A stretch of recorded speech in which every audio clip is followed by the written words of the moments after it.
Hello, everybody. Hello. Welcome to another episode of Government Secrets with Lee Camp. We'll be bringing him on in just a jiff, everybody. I'm having a delicious smoothie with, Lee's going to love this, unsweetened organic macadamia nut milk. Man, if that doesn't get you excited, then you're dead inside. You know what I mean? We're still dealing with the blowback from him insulting the cashew milk lobby and the legal efforts that they've made to try to stop the show, but we won't get into that. Yeah, buddy. So check. I wore my Pauly short. I opened for him, by the way, when I was in college. Opened for him and Carol Elwood. Great stuff. Hit the like button, everybody. Share this out. We are streaming on Facebook and Rockfin. And of course, if you go to rockfin.com/Graham Elwood and you can support the show. There, last time on the stream last night, they were having problems with the tip feature. So I don't know.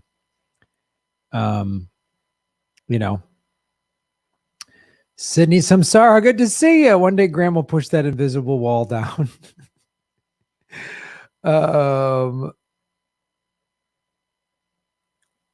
Vegan big guns, good striking power, depending on how he throws them. That's absolutely correct.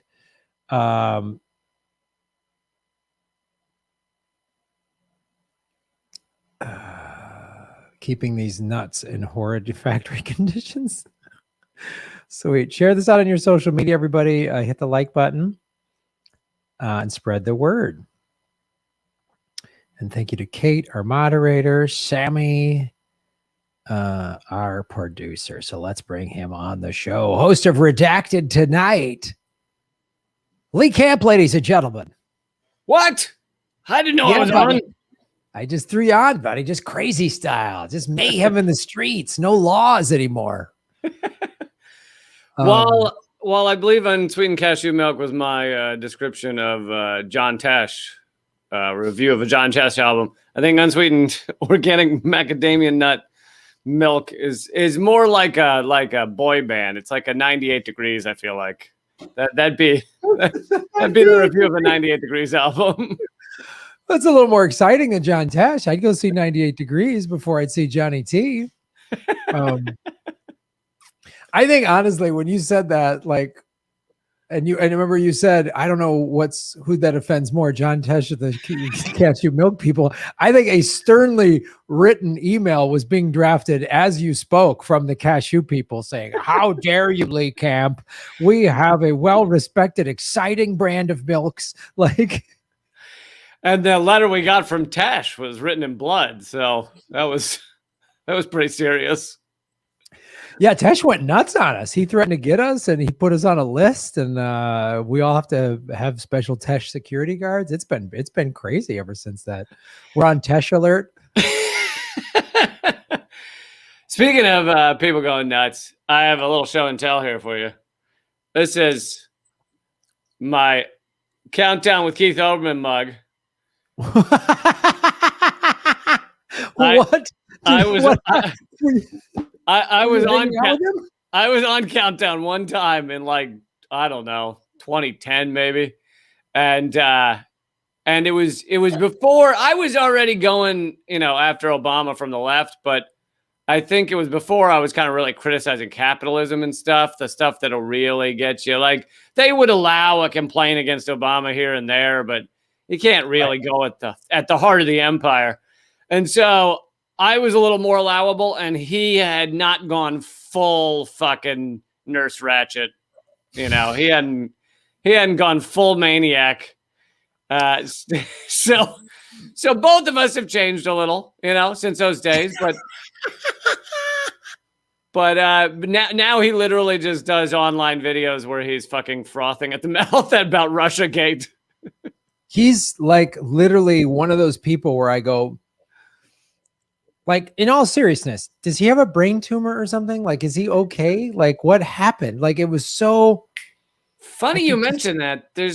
I remember hearing there's something with him that fucks with his vision, which is why he's never driven. Like, he's never driven a car. And so maybe it's a tumor. To get real. Wow. Could be. He could be. I mean, I heard he like lives with his mom. I don't know any of this is true, but it's like, some of these guys, it's just like, man, have you been late in a while? Like, it was Trump derangements. It really was a parasite that got in their heads. I mean, they're all wrong now too. So right. I do get the Trump derangement syndrome is a good thing to call people who are left, like independent media, who fell for the Trump Russiagate garbage. Right. But it's not a good thing to call like MSNBC. I mean, they're always deranged. They're always fucking idiots. Right. They're just pushing the nonstop nonsense. But ladies and gentlemen, you're listening to Government Secrets with Lee Camp and Graham Elwood. Lee Camp has a countdown to Keith Olbermann bug. He's still hanging on to it after all those years. I would like, if I ever met Keith Olbermann, I think I would just like talk sports with him because I remember him from Sports Center, and I'd be like, "Oh man, like, what do you think about all these trades in baseball that just happened?" By the way, my Cubs have been completely gutted, and I'm really angry. And you're a little dead inside. I am a little dead inside. Like, they traded everybody, Rizzo, Baez, and Chris Bryant. Like, what are you doing? That's what happens if Theo Epstein leaves. Anyway. Wait, so there's an Epstein you like? Yes, Theo Epstein that came and brought a championship to the Cubs. I love that man. Him and Joe Madden. I will forever bow at their feet. Yeah, but he left last year, and now there's the new front office guy, and it just feels like the Cub teams that I grew up watching in the 80s and 90s and early 2000s that just always were bad, wouldn't spend money on any good players. Anyway, that's not why people tune into Government Secrets. They bitch about the fucking Cubs. There's no way. I was wondering how long we'd go off on that track. Whether we pulled the string and we were in for the ride. You know, you can't. Once you pull the string, you're gonna get the full conversation. And like, you're not even really a sports guy, so there's like no one that wants to hear this right now. So it's really me just talking into a camera for no good reason, which is the crux of my show. I do have some fascination with the Olympics because, you know, the idea that these people change their entire lives for like these 12 seconds is just it's uniquely fascinating.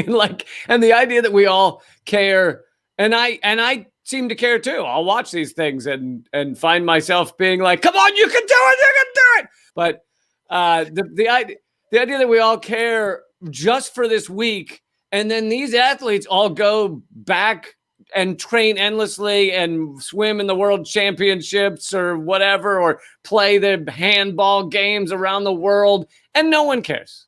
No one cares. I know. I'm always fascinated by the Olympics of just the precision of it. Like, somebody moved their backstroke, they moved their hand like a half an inch, and that cost them a tenth of a second, and that's why they got the bronze. Or what, like, that kind of stuff is fascinating to me, how much they train. Yeah. Like, for example, the announcer yesterday, he's talking about reaction times to the gun or the start sound on the blocks. And he goes, and in 1 second, he's like, well, his reaction time is 0.50. That's pretty good. That is quite an impressive reaction. So half a second. And then he goes, the other guy goes, now, his reaction time is 0.81. I'm pretty sure my grandpa could do that. So we're talking about a difference of like a less than a third of a second or whatever. Your grandpa. Like, the other thing too, it's hard. And I really noticed this watching the Rio Olympics in 2016. And I was so getting just done with America. I mean, just watching Bernie getting screwed. And then literally I'm like, really, I got to choose between Trump and Hillary that whole summer. And you watch the American feed of the Olympics is all just like, America crushes, and, you know, just like the women's soccer team beat a bunch of poor peasants from Istanbul 9-0. Like, oh yeah. Like, it's they literally have technology in their cleats that, like, you know, could fund the nation's water supply or whatever. Like, I know. It's like all these suburban girls that grew up at, like, their training facilities are better than anyone in that country is living. Like, the royal family isn't living as well as your training facilities. And it's like, I remember I found some of it on, I went online and watched some of the other, like, you could dig around online and find And they were like, oh, it's not just every American. It's like, oh, Australia's playing Thailand. Cool. And I don't have to hear this like America's big, thick boot in everyone's ass. Like, just, I don't want to, it's hard to give a shit. And I respect these athletes, but just the like. Well, it's all toxic nationalism, a lot of it, but it is much worse when you're like rooting for the empire. I mean, when you're rooting for the people that have all the money and all the opportunity to just do nothing but train for this, versus the guy who his training consisted of running 5 miles to go pick up the water for his town. Yeah. And does Yemen have any athletes in the games? Oh no, we've blown the shit out of their country, so they can't compete in anything. Like, how come Afghanistan does it? I mean, like all these countries that literally the 20 years we've spent in Afghanistan, what if we went in there with money to rebuild infrastructure and like said, we're going to fund sports to help bring this nation of tribes together to get behind like athletes? That's actually, they could have done that. They could have got a soccer team, put money behind a soccer team, and that would have helped unify the country. I was in Iraq when the Iraqi national soccer team, this isn't probably 2000, I forget what year it was, either 9. Well, you have at least 20 years to choose from. Yeah, so I was in Iraq like 2009 or 10 or something like that, or maybe 11. And the Iraq had finally had a soccer team and they were competing in the Asia Cup. And they had like advanced a couple rounds and the whole country was on board with it. Like the game was on and everywhere you went. And I was like, see, you could actually use sports as a good thing rather than just selling Coca-Cola and Nike and jamming nationalism. You can use what sports should be and what the Olympics should be, which is like this camaraderie and we're all coming together and it's just a game. We're celebrating each other. And I'm like, you could have done that in Iraq and Afghanistan. They could have done that. The United States could have helped fund that, which would have like given people jobs rather than the choice of like, well, be an interpreter for the American empire or work for the Taliban or whatever. Like those are the only choices, or work in the poppy fields in Afghanistan. And it's again, such a blown opportunity by this bloated, stupid rat fuck of a hellhole empire. But welcome to the show, everybody. It's a neighborly day in here. Yeah, and something I talked about on my other podcast, Common Censored, I talked about how like the Olympics, a lot of it does do American propaganda. I mean, there's plenty of American propaganda, but some of it kind of unintentionally, I mean, they can't really help but do it, upend some of that propaganda in that it's just about like the only time I can think of where we see like average, I guess they're above average, but you know, regular Chinese people or on our television or regular Russian athletes. Just you're watching them and you're watching them cry when they win or they lose, and you're seeing them as human beings. And that is the only time that our mainstream media will show you people in these countries being human beings. Because in order to get you to believe the garbage propaganda that every country is their leader that we despise and want to kill, you have to basically never see them on your screen. You have to basically not relate to them. Yeah. And that's what the Olympics are supposed to be, actually, is like, oh, and that's the thing. One of the things that I always loved as a kid watching the Olympics is like, usually I remember one of the years of the Olympics, the last day of the Olympics, when they came back into the arena and all the athletes were hanging out with each other, intermingling amongst countries, and they were exchanging flags and uniforms, and they didn't want to leave. And it was like, oh, we could be doing this all the time. Wow, this could be the world we live in, where we just like, hey, we're going to have a cool competition and celebrate. And because the athletes, they're all hanging out together. Like if I was I always wanted to perform in the Olympics. I was an athlete. I never was good enough to do any of these things. And I was like, how cool it would have been to like, oh, now I'm lifelong friends with a guy from the Czech bobsled team or what, you know what I mean? Like yeah, because we both devoted ourselves to this craft or whatever, you know? So. Yeah. And we know what it's like to train. And there's this common ground of, oh, dude, we had to train. And oh man, at the time trials, this, and oh, my family. That's the thing that you said, the camera show, like, oh, there's the family. There's the Russian guy's family there's his wife crying, or the Russian woman's, mom, dad, or husband, or kids come, like all this, like, oh, they're human. They're not just, oh, I thought they all just wore Kill America shirts, and because Putin drilled that into their head. And it's like, it's again, such a missed opportunity in how America could be the America that people think it is or want it to be, this great, the good guys, and help everybody and bring everybody together. We could be doing that. Yeah, we could be and it's not just a missed opportunity. It's by design. They don't want that stuff. And many times going into these Olympics, or like going into the World Cup, they'll create some sort of propaganda storm so that going into these games, you don't get a chance to really relate to these people because you're so caught up in the well, fuck Russia. They want to make sure there's a strong fuck Russia or fuck China going into these games. Yeah, so that we get to root for them and chant USA. Like, they're already trying to push it with the doping and the Russians. You know what I mean? Like, did the Russians dope? Yeah, I'm sure they did. But so does our, so is everybody. I mean, look at Lance Armstrong, who raced for the United States Post Office. Like, right. Like, you want to eradicate that, fine, but don't like some demonize. of the best dopers in history were American. I'll have you know. Okay. Yes.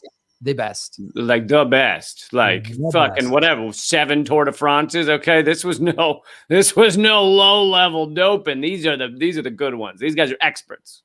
And an expert at like cheating and circumventing the tests or whatever he did. Like, oh, you're one of those anti-doping people, aren't you, Graham? God damn it. Fuck. You're pro doping. Well, we should, before we get into this, first of all, hit the like button, ladies and gentlemen. Like, share, and subscribe. Tell everybody about Government Secrets. We should let everybody know we have a live show September 18th in Los Angeles at the Dynasty Typewriter. Damn straight. First live Government Secrets. If it goes poorly, last live Government Secrets. So, and we should let everybody know this is the theater's policy. It's on their website when you click the ticket link. Since this has riled some people up, there's a small, loud fuckhead minority online that I'm not backing down from, and I hope you leave me as fans because I find you to be fucking stupid. Was that subtle enough? Is the theater, the Dynasty Typewriter, they have a bunch of policies. One of them is you have to show up either proof of vaccination or a test, which means they're not forcing the vaccine on you. If I know you already checked out and flipped out because you heard the word vaccine and you don't like listening to or test, those are their policies, not ours. That's their policy. If you don't do those things, you have a third choice, which is don't come to the show. They also have a lot of other draconian deep state rules, like you can't show up naked. You got to wear clothes. You can't smoke cigarettes. You can't shit on the floor. You can't park your car in the lobby of the theater. So, damn it, Graham. If you were a true revolutionary, you would work at places where you can shit on the floor. Yes. Come on. Choose your venues wisely. I know. I'm so mad as a comedian who never smokes that they got rid of smoking when I was a young comedian in all the comedy clubs when I started in the late 80s and 90s, because I really wanted to get lung cancer from secondhand smoke because some selfish, filthy fucking smoker was putting their diseased maggot fucking shit into my lungs. I'm so bummed I don't have the choice to die from your filthy habit. Oh man, the government came in and said, no, this is unhealthy for comedians, performers, and wait staff. And they brought that big law down. Yeah, it's amazing that people don't understand. Like these venues, almost all of them have these policies because they don't want to fucking deal with the either the lawsuits or the media coverage of like outbreak coming from Dynasty Typewriter or whatever. Right. Like it's not really that big a surprise, folks. And the other thing, talking about the when they were saying like, in the heart of the pandemic, when they were like, hey, everybody should wear a mask. And the people running around being like, what are you going to do? The government's making us wear a mask. And I'm like, I've never heard anybody be like, the government's telling me to drive on the right side of the road. Fuck them. I'm not a fucking sheep cuck. It's like... Look at all these sheep just standing at a red light. It's my right to go through an intersection red light and run over someone in it with a baby carriage. That's my right. They also tend to be the ones that were like that. Also tended to be the ones who like at TSA like salute and drop their pants and love TSA. You know, they seem to have no problem with a guy up their rectum searching for bombs. That's not an issue, but that's totally cool. Like, yeah, and it's like, so when you come to the venue, there's going to be all these government mandates. Like, there's going to be a bunch of stop signs you're going to have to stop at on the way to the venue. There's going to be the government mandated seatbelt, which is a law. If you don't, you can get a ticket. And oh my God, you know, some people have died wearing seatbelts. Ugh, and you know, you can't just. Well, I assume that means they died because of the seatbelt. Yes. So the seatbelts murdered a small percentage of people. So we should outlaw seatbelts. Absolutely correct. Good reaction. Fantastic. By the way, it's 18. I think it's 18 and older at that club. So now they're Dynasty Typewriters trying to tell you how to parent your children. So it's really just a fucking avalanche of totalitarianism at our live shows. So, you know, I like to use all natural methods for my heal. I don't like taking prescriptions, but every once in a while I've had to, which means I've sold out to Big Pharma. So it's pretty ridiculous. So come to the sellout tour. And by the way, since some people were planning on wearing clothes that were made by someone. So I think that makes me a sellout. You're a sellout for starters. I mean, so it's just preposterous. I can't whip my dick out in the middle of the show and whack off, which you're denying my sexuality, which I'm really offended at that. Legitimately, 5 people just canceled their tickets, Graham. So could you not mention you won't be doing the whack off bit? Maybe during the meet and greet. And yeah. And then Ron and I have this big tour in October, which all the tickets are at GrahamElwood.com. And people who are like, you're authoritarian. First of all, don't come to the show. You have a choice. I'm not forcing a vaccine on you. You cannot come. And also, if there is a COVID outbreak at one of these venues and Ron and I have to then quarantine in a hotel in the middle of the country for 10 days and cancel tour dates, will you reimburse us? Nutbag Online? Some guy in Germany telling me what to do with my fucking tour in America? Will you reimburse me for the thousands of dollars in canceled tour dates? Oh, you won't. Then go fuck yourself. I hope this clears it up. I think you should just save this clip, Graham, and just send it to anybody who comments. Here's all of the things you need to know. Here's what you need to know. And remember, shut the fuck up. All right. So we've gotten the phone call portion of our podcast out of the way. Time to get to the government secrets. Government secrets. First segment. This is actually, dare I say, an update. In many ways, it's an update. So we're going to do the assassination of Malcolm X, which we have done before. I believe it was episode 30. And you can go back and listen to that one if you'd like. I have a lot of more information. And I feel like I didn't do it justice last time. So I think that you guys are going to... It's probably just what the FBI... yeah. And everything's cool. They didn't do it justice either. But... He died of a heart attack. It's all a big mix-up. The episode 30 was just about how Malcolm X has just been working too hard and he collapsed. And it was really sad. It's really sad. Yeah. So get your cholesterol checked, guys. That's really the point of this story. That's what the FBI is trying to get out there. But so I want to go through a lot more information. And, if you feel like you've already heard the first portion of this, then feel free to fast forward. But I definitely think there's some stuff you want to know, because this, more so than last time, we'll be getting into like the government involvement and who ordered the killing of Malcolm X. As opposed to, I'll go through the other stuff as well. But this also goes beyond, because most of the information from the last one was from the Netflix series, which is pretty excellent. I mean, I wouldn't say it's bad, but I think it leaves off at a point that should really be it leaves off where like chapter 2 should begin, about what really went down that day. So, okay. So on February 21st, 1965, at 3 p.m., Malcolm X was gunned down at the, and this is coming from Covert Action magazine, gunned down at the Audubon Ballroom on Broadway, 166th Street in Manhattan, while delivering a speech to an audience of 400 people. So you'd think with 400 people, maybe a couple might have seen who did it. When Malcolm began his speech at the Audubon, a man's voice drowned him out by shouting in the middle of the ballroom, "Man, get your hands out of my pocket!" And his heads turned to see what the commotion was about. Someone threw like a smoke bomb type thing that started filling the room with smoke. And as that was going, as everyone's attention was distracted, a man stood up in the fourth row with a sawed-off shotgun and fired point blank.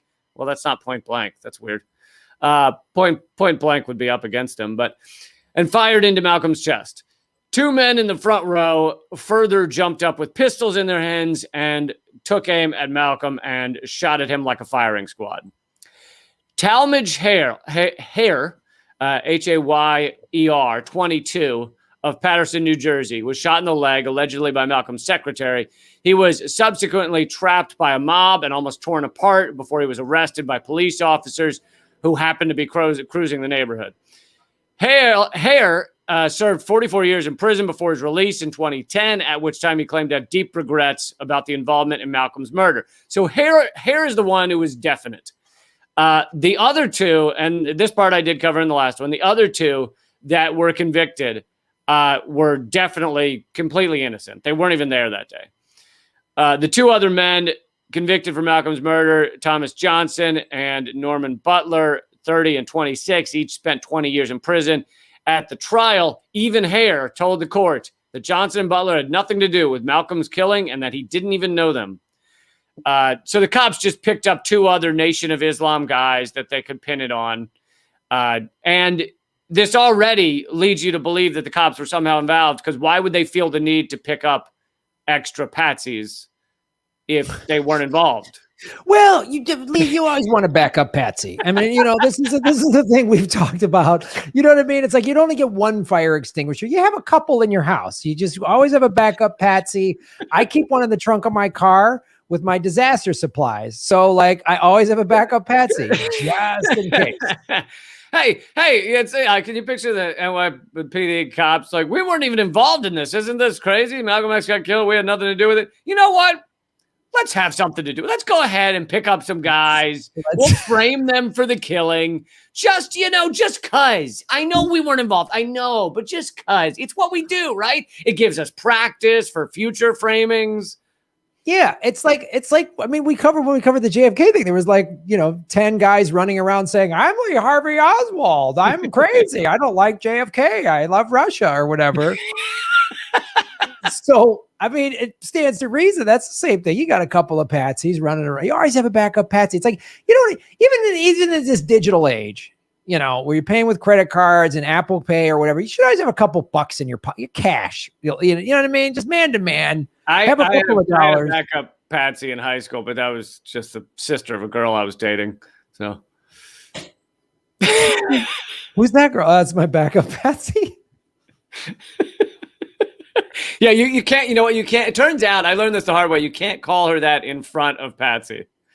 Oh, when you're dating a girl named Patsy, you're like, "That's my backup Patsy." Yeah. Don't say it in front of her. She doesn't like it.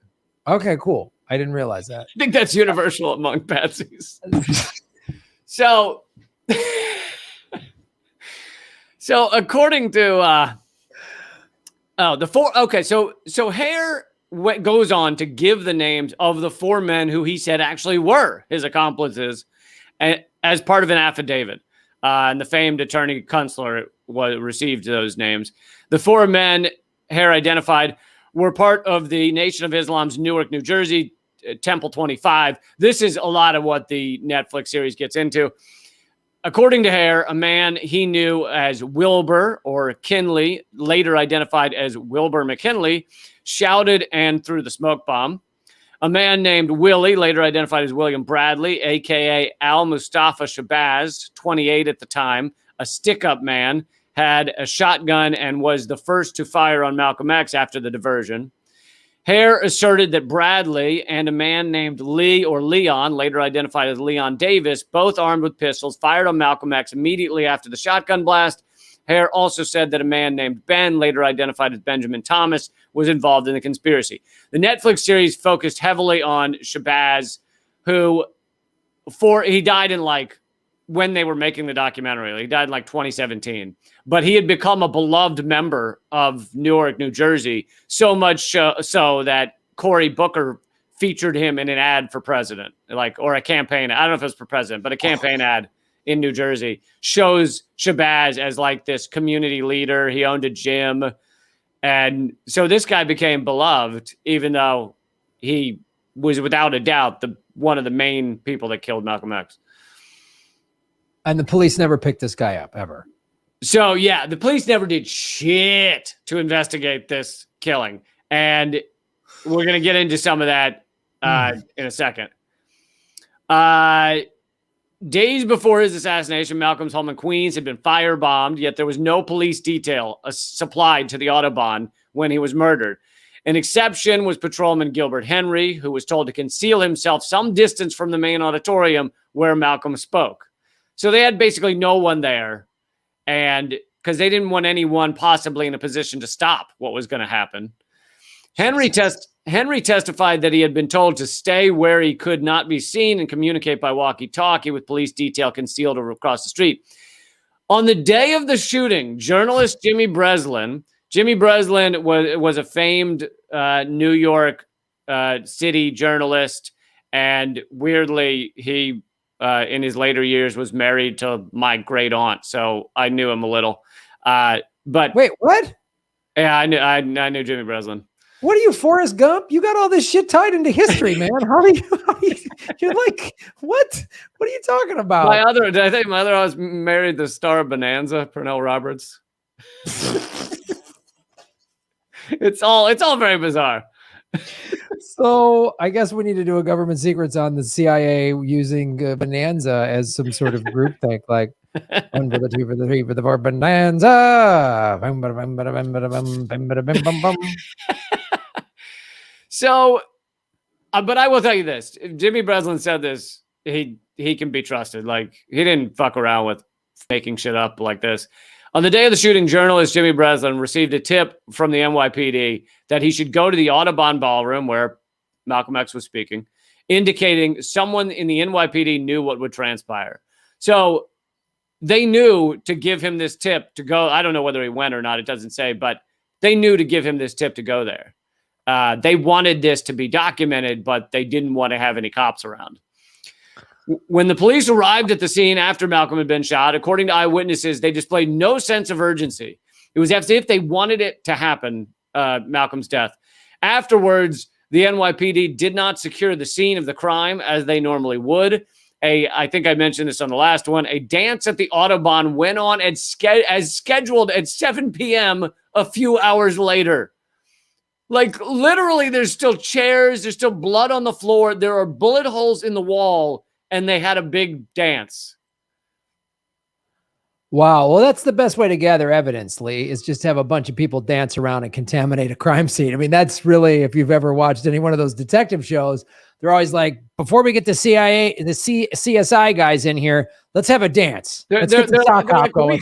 Is there a sock hop nearby? Maybe a Sadie Hawkins? We could bring everybody in here and just, because usually the dancers will kick up some good evidence, we find. That's like the lead investigator. I want this area sealed off. I want a sock hop brought in now. I want this. I want a CSI team on site, but after the sock hop. What part of sock hop now did you not understand? Patrolman, where is the DJ? What is going on? I needed a DJ here yesterday. What among the kids that were it's 19-year-olds being like, why are there bullet holes in the wall? Yeah. Why? I'm sticking to blood puddles on the floor. Is that part of the theme? Yeah. The theme is gruesome death. It's the theme is assassinating black leaders. That's the theme of this. And it's just like, why is everyone crying outside? No, don't worry about it, kids. Just dance around. Make sure if you see any footprints or thumbprints, make sure you just mix those up with everybody and If you find any spent firearms or bullet cases, just take those home with you, honestly. Yeah, it's like a souvenir. Souvenir. Yeah, it's souvenir to remember this night.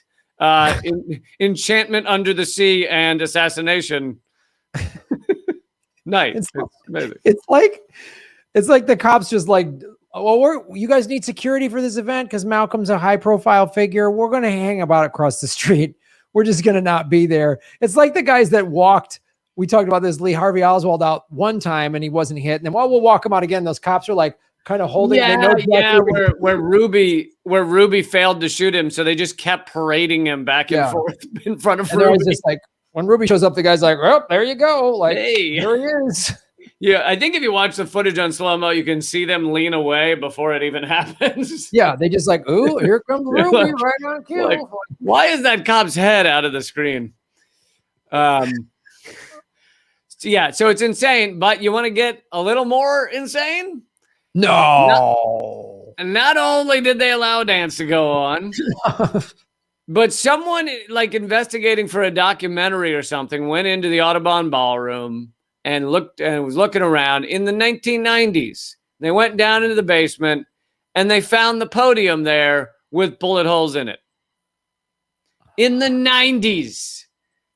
No one had ever collected the bullet-riddled podium to maybe see what kind of bullets were fired, what angle, from where. Still sitting in the basement. You know, the janitor's like, well, I was going to get to that. I kept thinking I need to deal with that podium. Look, NYPD's back. They got a 30-year backlog of podiums of black leaders. Of podiums of black leaders that are providing hard evidence on a murder. Yeah, it's funny. NYPD just every time they're discussed, it's always like they've done such a fantastic job. Yeah, they're amazing. They're just wonderful. By never taking a serious interest in investigating Malcolm's death, white-run institutions and law enforcement agencies sent the message that they did not value what his life represented. Very clear. FBI, and I'm not even going to get into the garbage media that was printed afterwards, talking about, well, like Time Magazine, New York Times, all of them ran with articles about how much hatred Malcolm X was filled with, and so it came back to bite him. They basically were like cheering it on, like, well, this is what, if you're a thug, this is what happens to you. Live by the sword, die by the sword. Wait a minute now. Yeah, his hatred against a completely racist fucking system that has destroyed countless lives. That's wrong. He should have been joyful and happy, really. Yeah, should have just been grateful for what they gave him. The FBI at the time, under its infamous COINTELPRO, which stands for Counterintelligence Program, which we've talked about many times, was promoting a war within the Nation of Islam in an attempt to destroy the organization, fearing that Malcolm was a black messiah who would lead a social revolution. And so this, I'm not going to get into the details of that feud in the Nation of Islam. Clearly, some of it was legitimate. Malcolm X being upset with Elijah Muhammad, and he was living a very rich life. He's driving around in limos. He's got many girlfriends, and to Malcolm X, it just very much seemed like he was a fraud. Eventually, at first, he very much revered him, but I want to add this. This is one of the things that I've always found so impressive about Malcolm X. I read the biography, the book of him in the 90s. And it was the thing that I gave him such credit for. He was so devout in his religion that this guy that he revered, when he found out this guy that he revered that was the head of the Nation of Islam was not living by the Muslim law. He was, like I said, sleeping with girlfriends and his secretaries and living off high off the hog. He was like, this ain't right. And he was so firm in his principles that he left this thing that changed his life. I mean, finding Islam is like the most profound moment in Malcolm X's life. It seems like it's, and that for him to have that is like, shows the integrity of the man. And I also believe that both of these things can exist at the same time, where yes, the Elijah Muhammad did these things. Yes, it was legitimate that Malcolm X was like, hey man, you're not living by our laws. And I'm offended and I'm out of here. And I'm sure the FBI also had people in there mixing it up, making it worse. Yeah, so I think they would have had a maybe disgruntled but peaceful shift into Malcolm X not being with the Nation of Islam anymore, if it weren't for the fact that meanwhile you had COINTELPRO feeding info to the Nation of Islam about how Malcolm X wanted to destroy them and all this stuff. And you had people feeding info to Malcolm X about Elijah Muhammad trying to kill him. And I think that just ramped everything up to a level where it did get dangerous. I mean, obviously, with at least Hare and possibly some of the others involved, these were Nation of Islam members that actually fired the gun. So in order to talk them into being willing to do that, you had to kind of ramp up that rift between him and the Nation of Islam in order to make him so hated that killing him seemed to make sense. Yeah. But that being said, there's a lot. It's like, even if that were the only involvement of the FBI and police enforcement, that would still be too much. Like, they still are responsible for Malcolm X's death, even if that were it. But instead, there's a lot more to their involvement. Yeah. On the day Malcolm was killed, the FBI had 9 informants in the Audubon ballroom that we know of. During his travels to the Middle East and Africa, CIA agents followed Malcolm's every move. So, well, let me finish the sentence. Boarding every flight he took, watching his hotels, keeping him under surveillance during mealtime, and allegedly trying to poison him twice. But what this speaks to is that there is no way in hell that with all of this going down, they didn't know it was going to go down. So at the very least, they were sitting there watching it, watching the assassins come in, watching to make sure the NYPD wasn't around, watching to make sure it all went according to plan, making sure that if he survived the initial bullet wounds, that they would take him to a hospital where they could finish the job. Like, there's no way they didn't know all of this was going down, considering they followed his every fucking footstep. Yeah, I mean, this was coordinated. I mean, honestly, some of this reads of like how the crazy things we tried to do with Fidel Castro that I think we talked about on last week's episode of the week before. They never gave Malcolm X a scuba suit, so an infected scuba suit. Yeah, because they couldn't really get inside of Castro's, inner circle. They had to give him a scuba suit, so they got inside. But I mean, God, it's just like he's followed and tracked and targeted like some foreign adversary. Like he's an American citizen that's just like, this system isn't fair. It's not fair. There's black people living in abject poverty. It is an unfair, racist system, and I want change.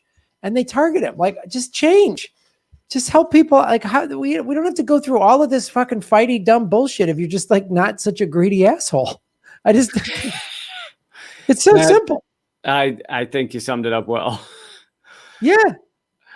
So now we get into the stuff I didn't get into in the last one. The mysterious second shooter. On the day of Malcolm's, yes, just like Kennedy, mysterious second shooter. On the day of Malcolm's killing, the early edition, both from the New York Times and the New York Herald Tribune, reported that the NYPD had apprehended 2 suspects. Now, keep in mind, so the 3 people that were ultimately imprisoned, 2 of them were not arrested the day of, and in fact, were not even there. So how could they be arrested the day of? So the only one arrested the day of was Hare, and he'd been shot. And he said that the other 2 had nothing to do with it. So according to that theory, or the official statements that came later, there was only 1 arrest that day. It was just Hare. But both the New York Times and the New York Herald Tribune said the NYPD had 2 suspects. Later editions of both papers, however, changed their headlines and reported that only 1 suspect, Hare, was apprehended. Many believe that the assailant was a Bossi, B-O-S-S-I, which stands for Bureau of Special Services and Investigation agent, which was Bossi, had been modeled after the FBI and spent decades infiltrating left-wing and other radical political organizations and spying on New Yorkers. So Bossi was like a smaller FBI running around. Yeah, like a local mom and pop FBI. Sometimes you don't want to go with the big ones. You want to really try a smaller shop.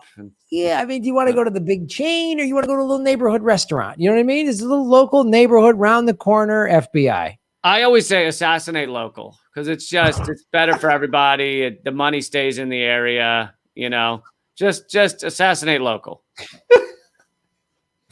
Yes, thank you. It's like all change comes locally. We need a local, assassinate local. Don't give your money to the big organizations. Don't give your money to you know what I mean? The whatever, the McDonald's, get a local burger joint. You know what I mean? Like a local hit crew that's funded by the government.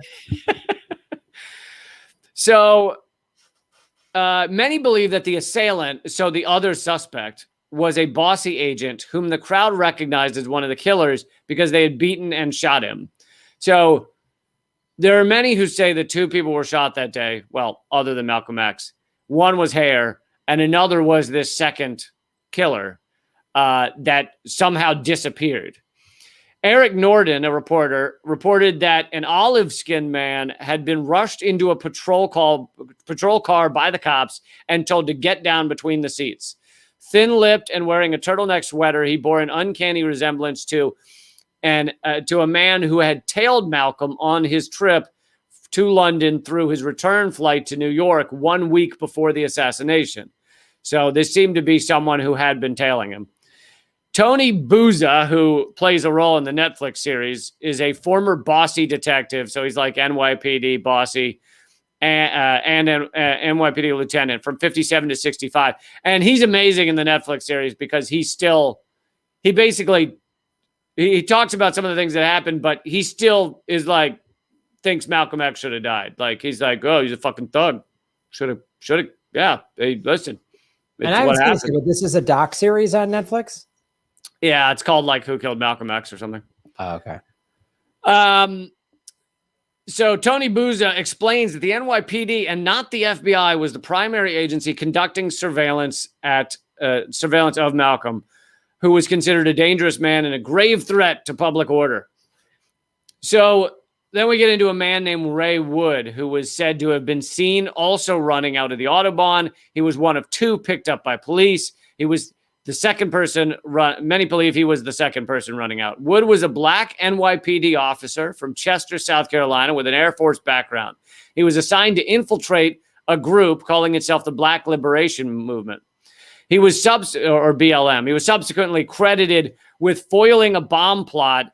And I might have mentioned this on this little piece on the last one, but there'd been a foiled bomb plot to bomb the Statue of Liberty by the Black Liberation Movement. And that was foiled just a week before Malcolm X's assassination. Now, what that did was that it got 2 of Malcolm's key bodyguards arrested for felonies right before this happened, before his assassination. So it made sure that there was almost no security of Malcolm's at the Autobahn that day. And so he did it under the direction of the FBI, of an FBI agent, and he did most of the planning. And though he lied about this in court to comply with his supervisor's directions, the U.S. Attorney General at the time wrote a letter to NYPD Commissioner Michael Murphy with a note of special congratulations to Wood, Ray Wood, for his, quote, remarkable undercover work. In 2011, Wood admitted that he had entrapped 2 members of Malcolm's security team in a criminal plot to blow up the Statue of Liberty. Entrapped, meaning Wood, the infiltrator, came up with the idea, provided them blueprints, provided them how to do it, pushed it along, and they're still doing this today. Yeah, this sounds familiar. I'm trying to think, where have I heard this, Lee? Is this another Netflix play? That's right. The latest one, which maybe we should do a segment on later, is it's come out that the plot to kidnap and kill the Michigan governor so remember, they arrested those guys under Trump. They were big Trump fans. They had a plan to kidnap and kill Whitmer in Michigan. And there were something like a dozen FBI informants involved in that and 1 FBI agent involved in that. And Exactly the same thing. The FBI are the ones pushing these plans along. Dude, and look, it's like the both things can be true thing about Malcolm, the divisions within the Nation of Islam, and then these, police organizations stirring it up. Like January 6th, we know the head of the Oath Keepers, the head of Proud Boys were FBI informants. Now, that doesn't mean that there aren't armed white nationalist militias in this country that are pretty scary. Of course not. But the FBI is stirring them up. The FBI is getting these people together, and in some cases, many of the people told to stand down that day and not call for backup and all that shit. They're all internal people. Yes, all internal people. Like, don't call for backup. Let this happen. It's insane. And so it's like, this is. I mean, I don't know. It's an old playbook. It's a dusty playbook. It is a dusty playbook, and I don't know what more people need, like Americans need. Like, this show is the most important show for anybody to watch or listen to, because if this doesn't wake you up to what's been going, and as we always point out, what they did 50, 60, 100 years ago, they're still doing today. I mean, they're still doing either a version of it or just the exact same goddamn thing, as you just pointed out. Yep.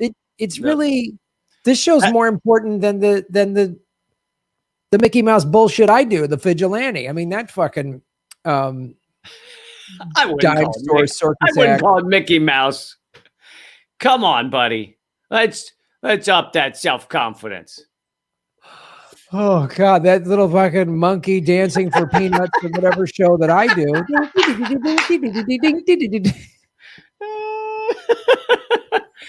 I love you insulting the fans of that show as if they're not here too. Yeah, they're just fucking idiots. Those idiots that watch that other show. I don't know what you guys do going over that vigilante show. That guy's a moron. I don't know what he's doing. Anyone that watches it is an idiot. Oh, my vegan gun. Shut the fuck up. Like, Jesus. Read a real thing. Nobody cares about Epstein. Shut the fuck up. I think we just heard the voices in Graham's head. This is why I'm always like, Graham, why do you live stream or start late? Because that's the voice in my head going, no one gives a fuck what you're saying, you idiot. Who wants to listen to your bullshit? Like, so yeah, no, I didn't grow up in an alcoholic home. Anyway, you were saying I'm sorry. What were your name again? No, I think we need to stay on this. I think we should pick this scab a little more. Everyone in the chat's like, Graham, we love you. You're awesome. And I appreciate that. Yeah. Everybody send Graham a heart emoji. But seriously, that Political Vigilante show, that guy is a fucking idiot. Batman themed news program. Who the fuck came up with that? Like, come on. Grow up. You're a grown man wearing Batman shit everywhere. Like, come on. Like, oh, I'm a surfer. Who cares? Like, just... You have a collared shirt on today. You're looking spiffy. I know. Every time you think you're not being an adult, you just look at your haircut versus mine, and you're actually adulting far better than I am. Well, that's because I literally can't grow as much hair as yours. I really need my crypto portfolio to take off so I can buy hair plugs. That's kind of my long-term goal. That's my goal. Where were we? We were the FBI. You said something about the FBI or something like that. What were you talking about? Plot to blow up the Statue of Liberty. So Ray Wood, who died in 2020, stated that his assignment was to, quote, draw the two men into a felonious federal crime. Wouldn't it be felonious? Like, anyway, a felony. You're asking the wrong guy. I called this episode 50 for like 3 weeks in a row. I'm not the guy to talk to about spelling. Anyway, to draw them into a felony crime so that they could be arrested by the FBI and kept away from managing Malcolm X's Audubon Ballroom door security on February 21st.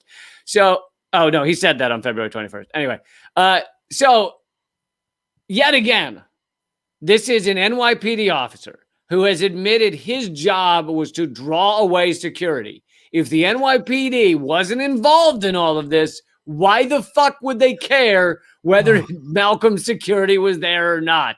The only way they care is if they're involved in killing him that day.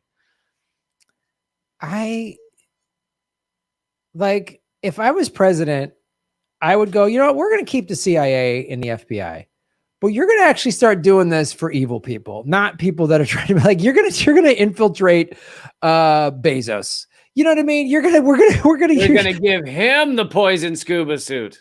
Yes. And when he flies his cock rocket around in another 4-minute jerk off session, so one of his dumb staff can high five him with that stupid cowboy hat. Oh my God. Slap that off his head.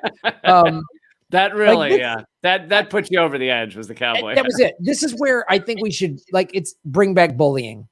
You know what I mean? Like not the kids, but I want to send some bullies up to Silicon Valley and just be like, "Hey nerd, what are you doing with my cowboy hat?" You know? Look at me, I'm bald and I have money. Yeah. And just take his stuff, just like, "What are you doing with my rocket, nerd?" Just bully him. How come looks like, "Hey nerd, looks like I'm in charge of Amazon now and everyone gets union wages, nerd." That's what we need. Anyway, like from Back to the Future, like Tom Wilson who played Biff, that guy. Send Tom Wilson in. Absolutely. I mean, that kind of gets to my point a while back that, okay, if you're going to have people with that much money, which they shouldn't have, but let's at least all agree that we should shame them, that we should be disgusted by them, that we should talk about them like sociopaths, that we should throw eggs at their limos. Okay, if you're going to say they exist, let's at least not pretend they're fucking heroes, because they're not. Yeah. They're not. Well, this is the problem is they spend, they spend tens of millions of dollars on these marketing campaigns. And that's why you got all the big networks just standing in line, jerking Jeff Bezos off, going, "He's so great. And he's doing this for science. And he's, it's like, science. Yeah. I know we've gotten regular humans up there, but could we get a billionaire into space? That's the question. We've put 2 in the last couple of weeks. Do sociopaths behave the same in zero gravity as other people? Yeah. How does Branson's white-capped teeth operate in zero gravity? That weird shark tooth looking coked out freak. What does Botox do in those kind of G-forces? Does the Botox get sucked into the brain, or how does that work? I don't know. These are very valid tests that we need done. I'm sorry. So the FBI. So after the shooting, Wood was attacked by the mob who suspected him in the killing. So it sounds like Ray Wood did not fire any of the shots, but he was an infiltrator, and enough of the crowd knew he was that they turned on him after the shots were fired. So he was taken away from the scene in an NYPD patrol car and put in a holding cell for 3 hours, where he realized the significance of his Statue of Liberty plot. He thought the plot he was helping against Statue of Liberty was just to get these guys arrested. But then after Malcolm X was killed, he realized he was pivotal in helping Malcolm X get killed. So he apparently at least claims he didn't know that beforehand. Now this is where we really get into JFK territory. Other suspicious deaths. Like with the Kennedy assassination, Malcolm's assassination resulted in many suspicious deaths.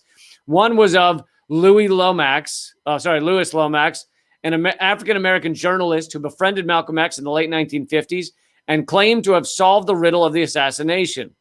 On July 31st, 1970, Lomax died in an auto accident in New Mexico. At the time, he had a contract with 20th Century Fox to make a movie about Malcolm that would expose the U.S. intelligence community's role in his assassination. The brakes on his car failed, and Lomax skidded across a highway and died. What year was this again? 70. The good old brakes cut on the car. Oh, that old chestnut, the old squeaky brake. Oh, man. This sounds, this is like, wow. Clinton death before the Clintons were in power. I mean, this is really Lomax believed that Malcolm X was betrayed by a former friend thought to be John Ali, who reportedly had ties to the intelligence community. Lomax called the suspect Judas. The second suspicious death was Leon Amir, Malcolm's New England representative and Cassius Clay, Muhammad Ali's former secretary, who had vowed to carry on Malcolm's work after his assassination. He was found unconscious in a bathtub at Boston's Sherry Biltmore Hotel in March of 1965, hours after he had appeared at the Socialist Workers meeting in Boston. In a speech there, he said that the government was responsible for Malcolm's death and that he would shortly produce tapes and documents of Malcolm's to prove it. Amir stated in his speech that he had, quote, facts in my possession as to who really killed Malcolm X, and that, quote, this is probably the last time you'll see me alive. Damn. It's like, wow.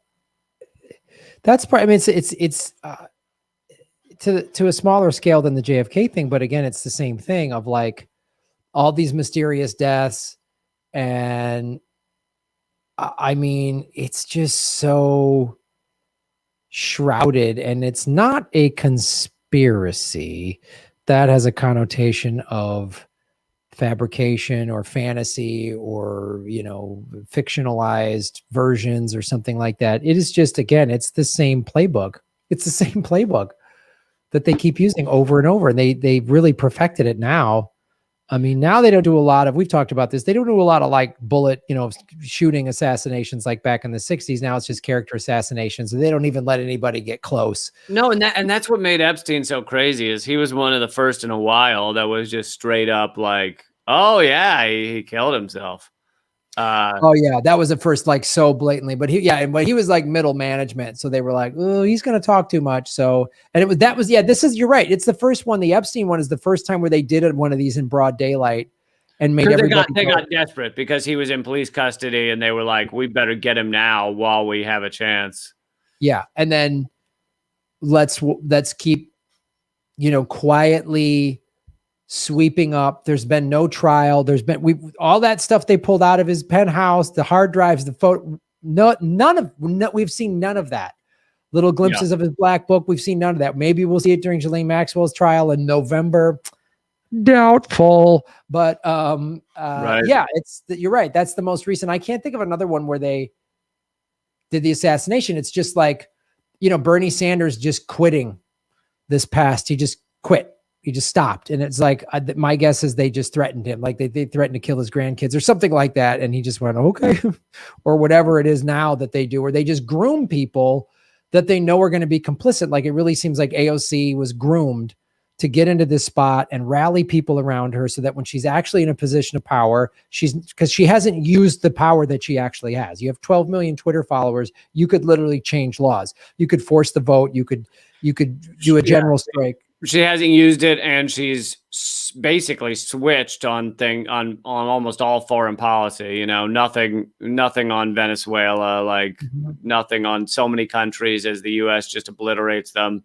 And it's like, what happened to you? And it's clear that she either just is told in the back room, look, you can be president, but you got to stop talking about A, B, and C, or she was groomed from the beginning, but.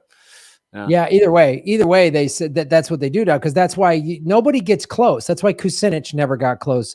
Bernie, I don't know, maybe he was a sheep herder, maybe not. Funny you bring up Kucinich. I just had him on Redacted this week. People can get that at radindymedia.com. But I hadn't realized this. So when he was mayor of Cleveland in the 70s, I believe, or late 60s, 70s. He was like 30 years old. He was like a baby mayor. But he was going up against the big corporate power companies. And this was a time in Cleveland's history where people were getting mob bosses and things were getting assassinated all the time. They called it Bomb City at the time. And he had a bullet hit inches from his head one time. And he had other assassination plots that the police, who were, it seems fairly legitimately protecting him got wind of and were able to stop. But yeah, he had multiple assassination attempts on him. Yep. And that's why they were like, yeah. And they probably reminded him of that when he was running for president. They're like, you can say whatever you want during the debates, but if you get close, that next bullet ain't going to go over your head. It's going through it. So good luck, you know? Right. See you on the campaign trail, Dennis, you know, just. So that's pretty much it. The final thing is Malcolm's supporters appear to have had it right that he was murdered on the orders of the U.S. government. Precisely who gave those orders, however, remains unknown. In February 2021, so just this year, New York County District Attorney Cyrus Vance reopened the case in order to determine if the wrong men were convicted. So now here's the thing. I think some people may have too much excitement for that, oh, we're finally going to get to the bottom of this. I think what the New York attorneys will ultimately, district attorney may ultimately come up with is that 2 of those men were innocent. They weren't even there that day. But I don't think he's going to get into all the extra stuff that happened. I think it's going to stop with, these 2 men were innocent. Yeah. And it'll be something that, like, you know, Democrats who control New York City will say, you know, this miscarriage of justice is we finally righted these wrongs. These guys were wrongfully convicted. Yay, Democrats, diversity, rainbow flag, we did it. And someone like us will be in the back, well, actually, who did it? And didn't the cops help kill him? Thank you guys so much for coming. We really appreciate it. I can't hear. The air conditioning is pretty loud in here. I couldn't hear any questions. Thank you for coming. It's good day. Okay, see you later. Yeah, or if it's like one of those like Skyped in interviews, the reporter will just go, or the FBI, whatever, Blasio or whatever fucking shithead will be saying, we did it. Justice has been served, and they'll ask a question. He'll just go,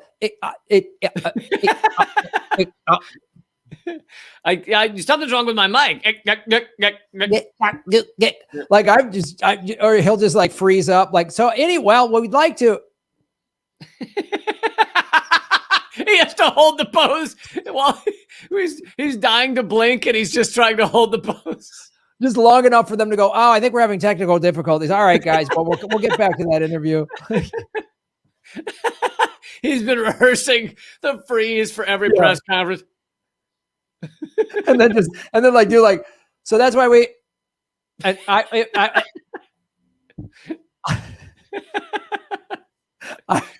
if I ever get interviewed by some corporate media outlet, I'm going to do that to see if they catch it, just to have fun to do it. He seems to be frozen, but he's blinking. What does that mean? He's blinking. Is that Morse code that he's blinking? What is he blinking? But so, yes, there are multiple things in the Malcolm X assassination that prove that the NYPD was involved. They had to be involved. They may have been the lowest level of involvement you could possibly even try and believe is that they knew the Nation of Islam wanted to kill him. They were helping make that happen. They had informants within the Nation of Islam that was trying to do it. And they, with the Nation of Islam, their informants in there, basically helped coordinate it. Like, that's maybe the least involvement you could come up with. That's the most basic, the least corrupt version of NYPD. Right. That's the good version. Right. That's that's the nice lollipop version of like, we knew they were going to kill him and we got out of the way is the best case scenario that they could pitch.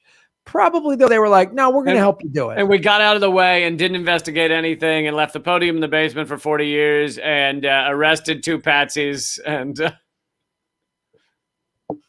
and did nothing. Like literally, like my niece, when she was like 10 or 12 or something like that, went to like a CSI camp. Like the kids in that CSI camp could have done more at that with that podium after 40 years than what NYPD did right after the crime. Like, oh my God. I bet you at CSI camp, they teach them all the forensics is real, even though it's all bullshit. Like 80%. I want to do more episodes on that. Like 80% of forensics is garbage. Really? Like tooth bite analysis, I think I've covered on the show before, is completely fake. Like lie detectors are utter horse shit. Fingerprints, yes, are reliable, but they kind of have to be like perfectly done. Like you have to get like a perfect blood-soaked fingerprint. And even with that, no one has ever actually proved that no one has the same fingerprints. There actually is not, it seems likely, but there's not actual evidence that there's not identical fingerprints on someone else. It's just something we're told. Man, I wanted to go to CSI camp. Oh man, I just crushed your dreams. Oh, I was going to do that for my birthday next week. Now I got to cancel it. Way to go, buddy. Crushed my birthday plans. I mean, you could go and just pretend that it's yeah, it's great. It's just, I never mind, Grant. I don't like seeing your heart broken. It's just like in CSI, the TV show. They just take everything and they feed it into a computer, and you see a bunch of blue dots skitter around, and then it goes boop boop boop boop boop boop boop, and then it says the killer is George. Got him. And that's what I want. George. I just want beep boop boop boop boop boop. Got him. That's all I want in this life. Is just a couple of C-3POs and then a guilty guy. All right. Well, we got time. We got time for my little gov seek. Are you pressed for time here? I'm a little pressed for time. Either we can cram it in, or if you want more time, let's just we could put it to next week. But up to you. Well, let's put it in. This one kind of went long bonus, and we went into a lot of stuff. We'll do it next week because I don't want to rush you. I'm serious. I don't want you to have to fly through yours. Yeah, I mean, look, this episode we talked about the Cubs trades. I mean, we covered a lot of serious stuff. I think look, government secrets number 1 was the Olympics. Government secrets number 2 was Graham's very mad at some of the people tweeting at him. Government secrets number 3 is Malcolm X assassination. Government secrets number 4 is something about a Batman themed show. I couldn't quite catch it all, but Graham ridiculing his own show. That was the other government secret. Graham secretly hates himself in his show. We learned that from the FBI. No, I don't hate myself. I don't hate my show. I love it. Everything's great, Lee. Everything. Guys, send those heart emojis Graham's way. Send them. He needs them right now. I think next week we need to take off because I'm going on vacation literally for my birthday. So I'm going to be gone. Happy birthday. Thanks, man. I'm turning 78. No way. You look so good. Thank you so much. That's Todd. That's Todd Glass's joke. He always says that. I always say I'm way older and people, wow, you look amazing.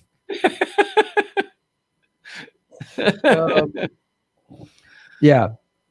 So we'll do this in two Fridays from now? Or what's your schedule like? Probably. We'll figure it out. I got some shit coming up as well. It might be a different day, but we'll figure it out.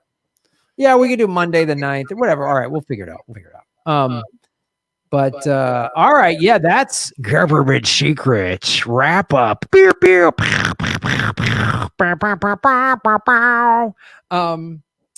So Lee Camp, where can people see all of your wonderful dealings? So everybody should check out radindiemedia.com, INDIE, Rad Indie Media. New thing I just launched. It's got pretty much all the cool media is over there, and it takes you straight to their sites. It's not trying to grab any of their clicks or views or anything. It takes you straight there. So check that out. But and then the Kucinich interview is over there where he talks about assassination attempts and other things.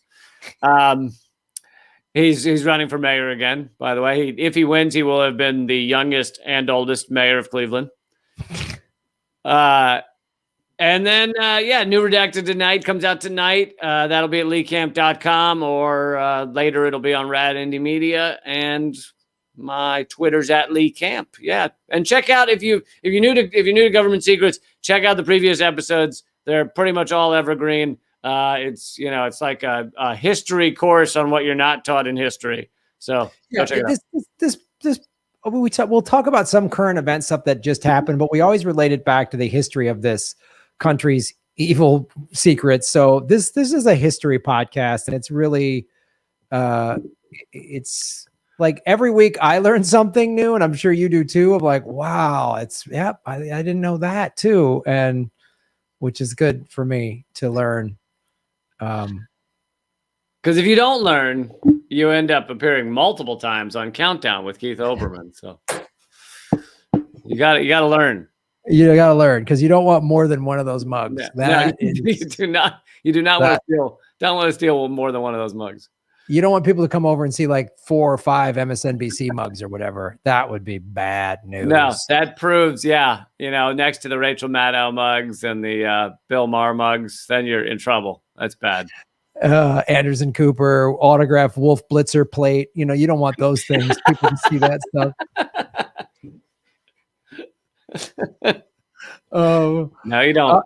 You know what, folks, go to GrahamElwood.com for not only my live government secrets with Lee on September 18th, but all my tour dates with Ron Placone starting September 11th. We're hitting the West Coast and all through the Midwest and the East and the South, and it's pretty awesome. So check that out. And of course, the Anything Can Happen game show, we're doing that, and we're working to make that into a bigger thing. That's going to be bigger. So go to GrahamElwood.com and support the show. Go to rockman.com/GrahamElwood, where you can get my premium content, Lee's, and everybody else that's on the platform. It's blockchain, it's cryptocurrency. I'm still demonetized by YouTube, which is fun. And then I'm yelled at because I want to be safe when I go on the road to make money. So it's been a blast. It's been a fun fucking time. So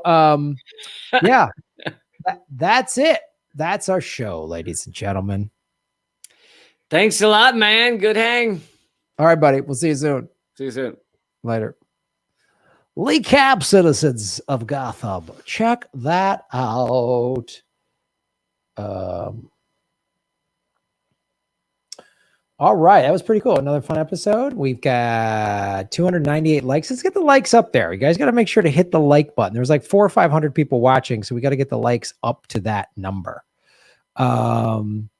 And then anyone over on the Rockfin, Tony DeMayo, shave your knuckles for justice. I'm glad the tip feature is working. For some reason, there was a tech issue last night during the live stream, and it wasn't working on Rockfin. And a couple of you donated on PayPal and Venmo, which I really appreciate. Thank you so much for supporting what we do. Is Almond Brie still the official almond milk of the NFL? Yes, Tony DeMayo, the official almond milk of the National Football League. Dave Bird, boom, good stuff from these guys. Thank you, Dave, so much for supporting what we do. Very much appreciated. And I'm going to set up a Liberia Pay thing. Lee's asked me to do that. And I'll do it. And it's been weeks, and I got to get that set up so that some of you were like, we want to donate directly to government secrets, and I will set that up so you can do that. And I apologize for not letting that happen sooner. MHC, shave your knuckles for justice. Try saying unsweetened organic macadamia nut milk 3 times fast. Unsweetened organic macadamia nut milk. I can't do it, dude.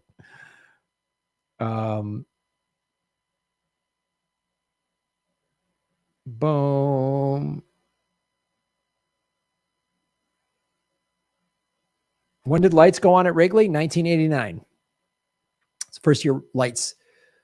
So when I moved to Chicago in 1981, when I was a kid, I watched only day baseball at Wrigley Field for 8 years. And then I went to my first night game, and it was crazy.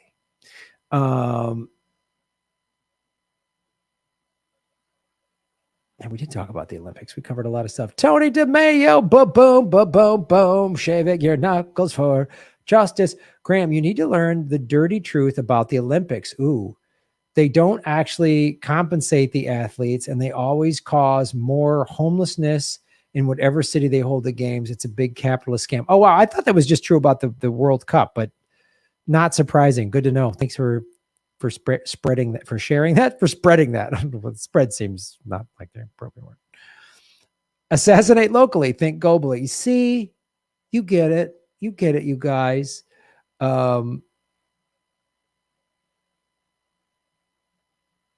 Makes you wonder how many intelligence agencies are actually out there, right? Right? Did we hear about a new one? I didn't know about that. Basil one or whatever. Jesus. Kate, what's up, Kate? Our moderator. Show Kate some love. It's about time someone threw a shoe at a billionaire in a press conference. Oh, God, Kate, are you correct?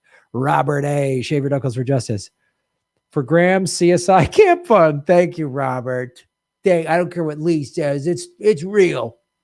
Also, Todd Glass is hilarious. I love Todd. He is one of my longtime friends in comedy. Todd makes me laugh so hard. I love hanging out with Todd. Always loved hearing you two goofing around on podcasts in the past. Oh, man. For those of you who don't know who Todd Glass is, he's a comedian. He's not a political comedian at all, but he's very funny. Him and Jimmy did a show together for years. Todd is so funny. And I called him one time. I was coming home from a movie. This is, I don't know, 7, 8 years ago. And I had this funny idea to leave it on his voicemail. And I get his voicemail and I go, Todd, look, it's Graham. And it's just kind of a difficult time right now. And I don't want to get into a big thing, man. But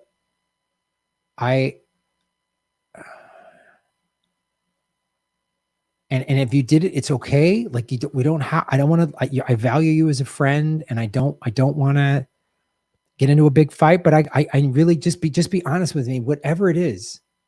Like whatever, just give me the truth. I just want the truth, Todd. Okay. So like, who let the dogs out? Who? And I did even more dramatic than that. Like I went home and I like did my work that I learned in acting class, and I got to tears because I really wanted him to think this was a serious call. And I got myself in the point of tears, and I was like, Todd, I just need to know who let the dogs out. Who? And then I like cried my way through those lyrics of saying who let the dogs out. And he called me up and he goes, Graham, he goes, I was at my parents' house. He goes, I'm literally at my parents' house, sleeping in their basement. I got a couple days off between road gigs. He lives back east. He goes, I fell out of my bed. I was laughing so hard. He goes, it was so goddamn funny. So it became this running thing. And then I would call into his podcast and I'd get all mad. I mean, I started to get like elevate, like, Todd, I just find it odd that dogs keep letting themselves out and you have no legitimate excuses. And like, I was on his podcast and we had like a 10-minute yelling match about who let the dogs out. It was so fucking funny. And then when he would do the Los Angeles Podcast Festival, I would interrupt his show. And I would call in with these characters, Libby and Lionel. Hi, Todd, it's Libby. I love doing the Todd Glass. Love it.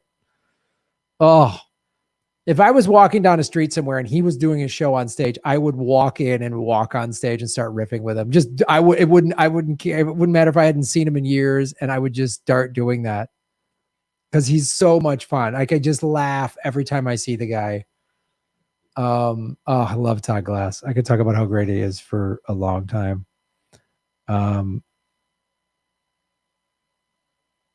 Yeah. So if you haven't checked out, and his podcast is the Todd Glass Show, so check it out. 332 likes, ladies and gentlemen. MHC making gossip great again. Graham, if you ever consider expanding the game show categories to include all political figures and not just politicians, you might consider using the quote, 2016 was the year of the resistance. 2018 is the year of the fight. Oh, that's cool. Thanks, man. Graham, I learned from your show the CIA controls Hollywood. Thank you.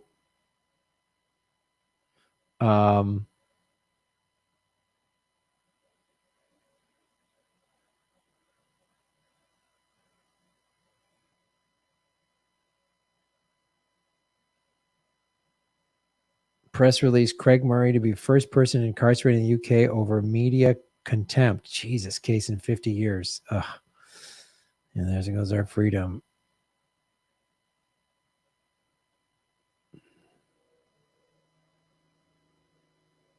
Boo, boo, boo, boo, boo. Live government secrets, everybody. Yeah, Kate, the October 12th show in New York City, we're still working on that, and hopefully I'll have a ticket link soon, but I don't know. We don't even have a venue locked in. We thought we had one, so I don't want to even get people's hopes up about that yet. October 12th in New York City might not happen. I don't know. Just trying to find the right venue, and then Lee and I are both really busy, so we'll just promote the September 18th one in Los Angeles for now. But thank you, Kate. Doing a great job. Yeah, 8 dislikes. There's always some dicks, right? There's always a couple of dicks. MHC, thank you for supporting us at rockfin.com/Grandmode. Folks, you can also support us at patreon.com/Grandmode to get a bunch of bonus content, access to all the live stream archives, the podcast, everything. And then there's Venmo at Graham-Elwood. And there's PayPal. And then there's the Graham Elwood website, if you want to do that. And just in case you can't remember it, that quote was from Cenk Unger. Oh, that's where that's from, MHG. Oh, now I remember. Well, I would probably, that might be good, is to set a corporate media category. Yeah.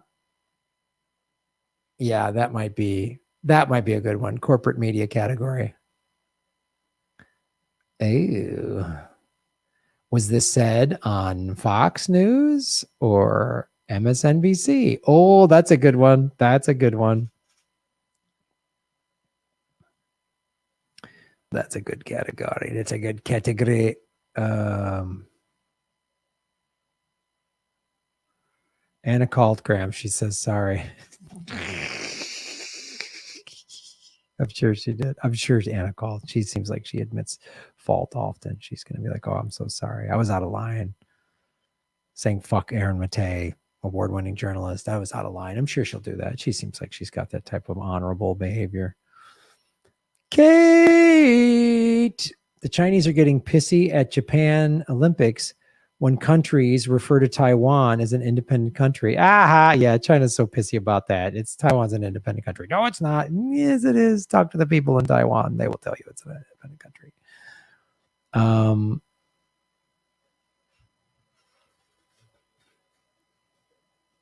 When are you starting the Indie Media Co-op? Boy, I don't know. I mean, Lee's got that thing, Real Indie Media. Go to there. He's just it's just sort of like a one-stop shop for indie media. Go to that. The Indie Media Co-op, I don't know if that's starting. I don't know if some of these indie media folks, I don't know. Was it said by Fox News or a random idiot? That's funny. All right, let's take a song, folks. Ooh, we're going to talk about Operation Easy Chair was the segment we didn't get to, but that'll be on the next Government Secrets. So, folks, no live stream Saturday, Sunday. Monday, I'll be back with the Graham's Late Night Crypto Lounge. And next week, I will be doing shows Monday, Tuesday, Wednesday. And then I will be taking August 5th through the 9th off. All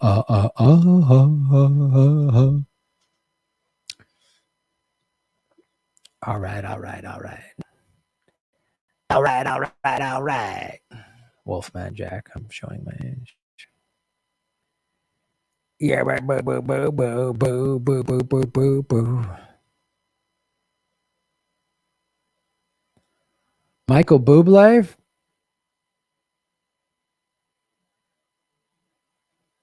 Oh. Let's do Bruno Mars, huh? There's a Bruno Mars.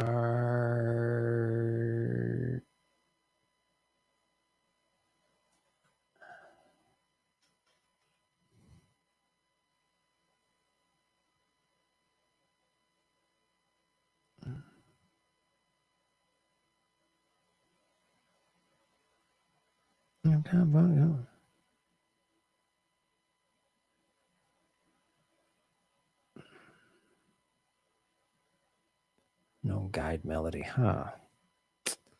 Not as many Bruno Mars karaoke songs.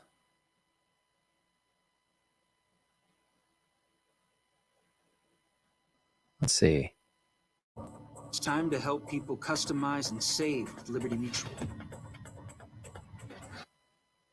Writing's not that easy. Grammarly can help. This sentence is grammatically correct.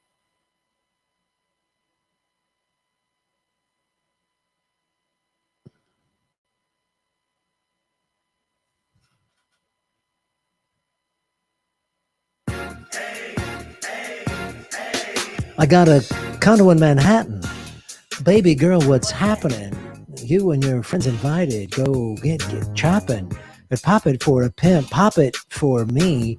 Turn around and drop it. A player, drop it for me. I'll rent a beach house in Miami. Wake up with no jammies. Lobster tail for dinner. Julio, serve that scampi. You got it if you want it. Go, got it if you want it. Said you got it if you want it. Take my wallet if you want it. Jump in the Cadillac. Anything you want. You deserve it, baby. You deserve it all. And I'm going to give it to you. Gold jewelry shining so bright. Strawberry champagne on ice. Lucky for you, that's what I like. That's what I like. Lucky for you, that's what I like. By the fire at night. Silk sheets and diamonds all white. Lucky for you, that's what I like. Spock, that's what I like. Lucky for you, that's what I like. That's what I like. I'm talking trips to Puerto Rico. Say the word and we go. You can be my freaka, or I'll fleca mamachita. I promise that your smile ain't gonna never leave. Shopping sprees in Paris. Everything 24 carats. Take a look in that mirror. Now, tell me who's the fairest. Is it you? Is it me? Say it's us, and I'll agree. Baby, jump in the Cadillac. Anything you want. You deserve it, baby. You deserve it all, and I'm going to give it to you. Girl jewelry shining so bright, like dilithium crystals. Lucky for you, that's what I like. That's what I like. Lucky for you, that's what I like. Sex by the fire at night. Silk sheets and diamonds all white. Lucky for you, that's what I like. Lucky for you, that's what I like. That's what I like. I'll say you want a good time. Well, I am here, baby. I've beamed up, so talk to me. Tell me what's on your mind. I don't want to use a tricorder. If you want it, girl, come and get it. All this is here for you. Tell me, baby, what you trying to do? Gold jewelry shining so bright. Strawberry champagne on ice. Lucky for you, that's what I like. That's what I like. Lucky for you, that's what I like. The fire at night. Silk sheets. The lithium crystals all white. Lucky for you, that's what I like. That's what I like. Lucky for you, that's what I like. That's what I like. Beam me up. That's the show, ladies and gentlemen. All the karaoke is on Rockfin Premium, ladies and gentlemen. Granny Petrol, Darien, Bain, Eddie Vedder, Shatner. It's all there. Boom, babe, bobble, bee, boom, boom, boom. We'll be back Monday night with Graham's Late Night Crypto Lounge, 8 o'clock Pacific time on Mondays. Have a great weekend, everybody. Boo, boo, boo, bee, boo, boo. Bee, bobble, boo, boo, boo, boo, bee, boo, boo, boo, boo. Lucky for you. That's how I like it. Huh? What I was going to say is lucky for you. That's why I like it.